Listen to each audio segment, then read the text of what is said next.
Hello, everyone, and welcome back to the weekly MMA Cycles Market Update. This is Gianni DePoci, your host. It's great to be back with you on this Friday. We had a pretty interesting week in markets. In the last few days, we had a conjunction between Venus and Jupiter, as well as Mercury ingressing into the sign of Pisces. That all happened on the 2nd of March. And we did see some notable moves, especially in currency markets and in the cryptocurrency markets. But, the conjunction between Venus and Jupiter is known to be more of an optimistic signature. And as I will share my screen here in just a moment, we see that, markets did indeed rally after that signature. We did form a low, perhaps of significance, in the Dow Jones the day before on March 1st. And we have been rallying off of that low. We're right now trading near the highs of the day and pretty close to the highs of the week, which is a pretty good sign thus far. So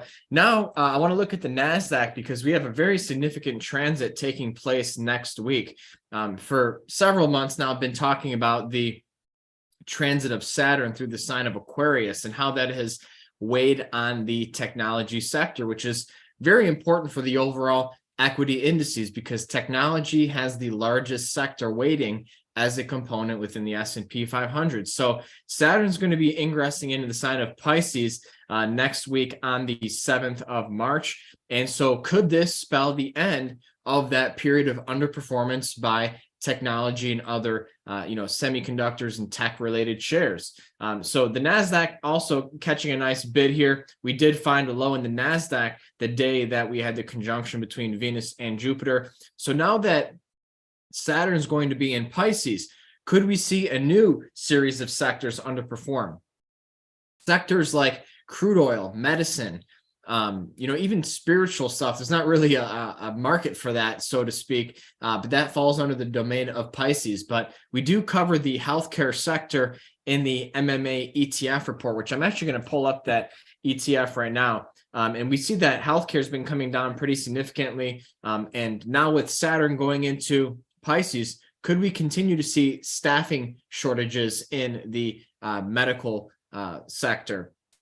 Shortages of medicine. Remember that a lot of modern medicine are actually derivatives of petroleum products, which is ruled by Pisces as well. So that's definitely something to keep an eye on over these next couple weeks as Saturn changes signs. And it really is the first in three significant planetary sign changes that take place this month. We will also have Pluto making his initial ingress into the sign of Aquarius on the 23rd of March, and then Mars will end his 7-8 month trek through the sign of Gemini and will be ingressing into Cancer on the 25th of March as well. So let's take a look at interest rates.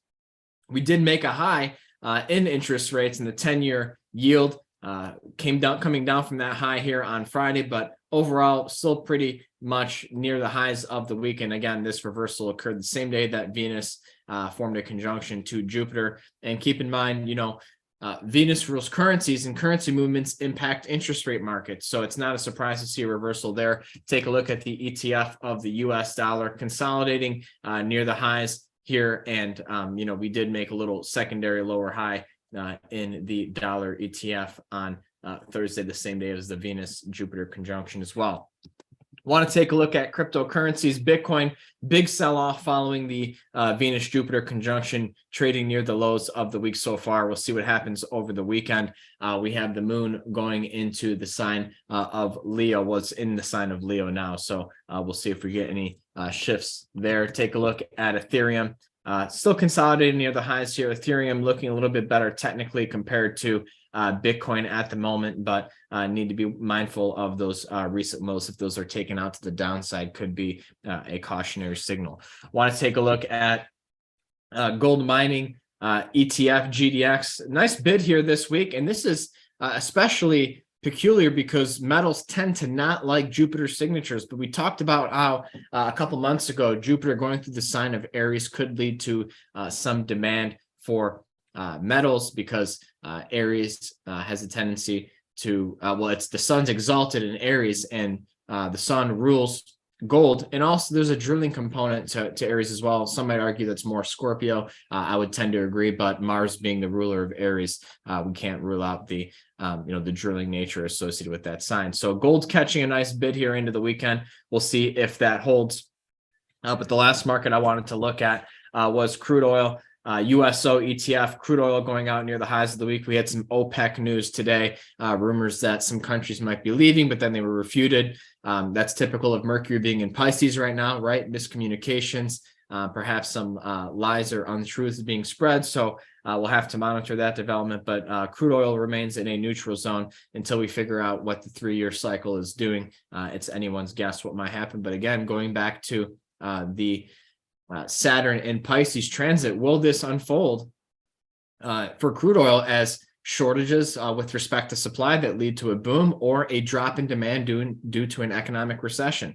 So that's when we look at these types of transits, we have to incorporate our understanding of cycles and technicals into the analysis. It's not just looking at the astrology, because we need to look at the whole picture, not just the one. So that takes care of the markets that I wanted to review with you this week. Wanted to thank you all for watching. I do have a couple of announcements. We did send out the monthly MMA addendum report written by MMTA graduate and analyst Puyan Zulfargania last week. The MMA monthly grain report was also sent out last week.